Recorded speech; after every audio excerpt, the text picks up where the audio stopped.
Well, just because there's no game for the Bengals doesn't mean we can't talk a little Bengals. And now we welcome in digital sports columnist and Bengals beat writer Richard Skinner. Skinny, you getting a little sun? You relaxing on the bye week? I actually did get a round of golf in on Friday, which in a rare November day, it was a beautiful day. Went down to a Rising Star Casino, played around. So I haven't got a lot of rest, but that was a good day in November to have a day off and play some golf. You know, usually for the bye week, it's a bye week for us journalists too. We don't have to go to the stadium or anything. But for this Bengals team, it's never a dull week as the first two COVID cases come on the roster. Fred Johnson, Trey Waynes. I guess you could probably say Fred's probably a bigger one because we haven't seen Trey on the field this year. But how concerning is it that they may or may not be available for Pittsburgh? I think the good part, obviously, Trey's not going to be because he's still on IR. And granted, this is a year where IR is not as long as it used to be, and you can come off after 3 weeks. And Trey's obviously been on for 3 weeks, but it's still going to be a long-term process.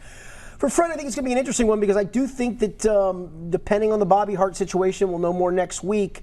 Fred probably would have competed and might still be able to compete for that right tackle spot. Hakeem Adeniji will maybe get a chance to compete there as well with Jonah Williams likely back.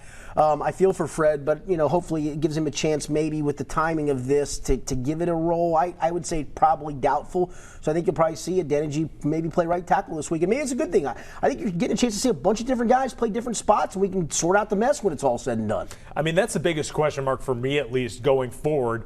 We didn't expect anything out of that backup hodgepodge Frankenstein's offensive line. No question. And they turned in a great performance. Now, I know the Titans aren't the Steelers when it comes to sacking the quarterback, but do you think that maybe there's a question as who's going to be going forward on that line now? I know they keep talking about competing and trying to fight for your job every day, and I think it gives them the ammo to do that. Trey Hopkins got paid some pretty good money to be the center, and truth be told, he probably will be the center coming back. He's coming off concussion, spent enough time in all likelihood for him to come back.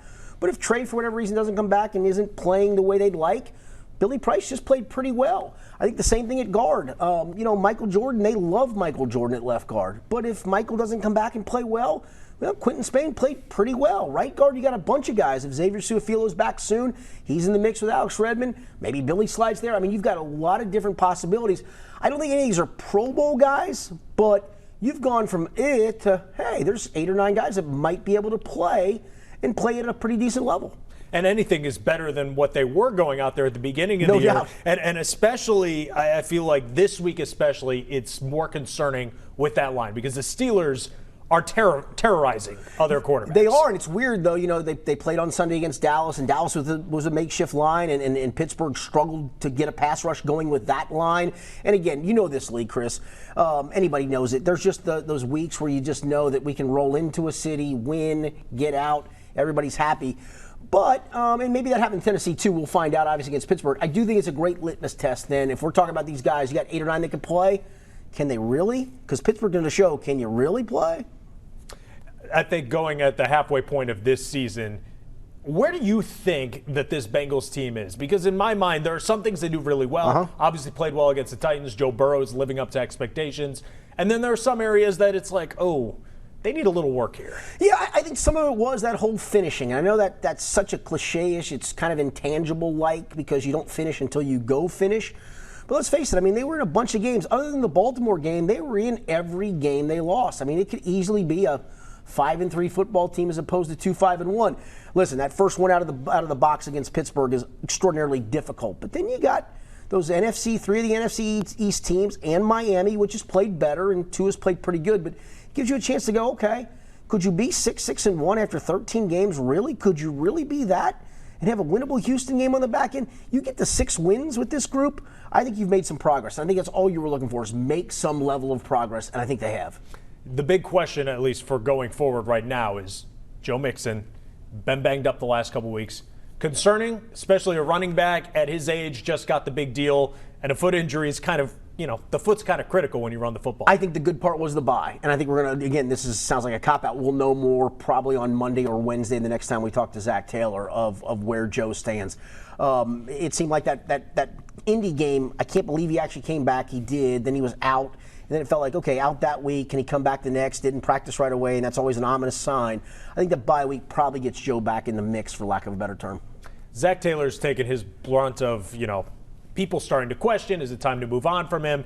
People getting pretty anxious about it. Coming in with the win, Where do you think the hot seat is with him, and is he the guy going forward, do you think? The last part's an interesting one. I don't want to cop out. I don't know, but I don't think the seat is hot unless somehow they go 0-7 or 0-8, 1-7 down the stretch, and I don't see that taking place.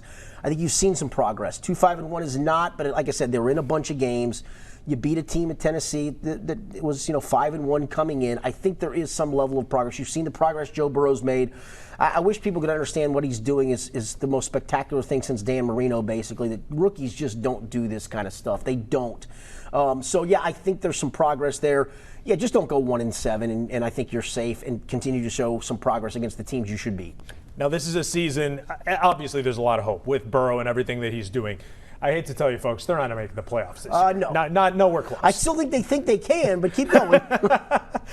What is the thing you want to see out of the team over the last 8 weeks of the season? I want to see a level of consistency on finishing these games. And again, it's kind of intangible-like, but they did it against Tennessee. They got a lead, and they were able to hold on to the lead. And yet Tennessee punched them back a little bit at the end.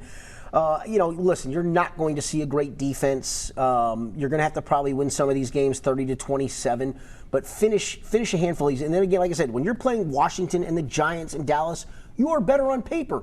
There's not a lot of teams in this league you're better on paper than. You're better on paper than them. Maybe Houston as well. Go win those kind of games. That shows me that, okay, now we're middle pack above it, and we're not quite to the big boys yet. We'll get to the big boys in another year or so.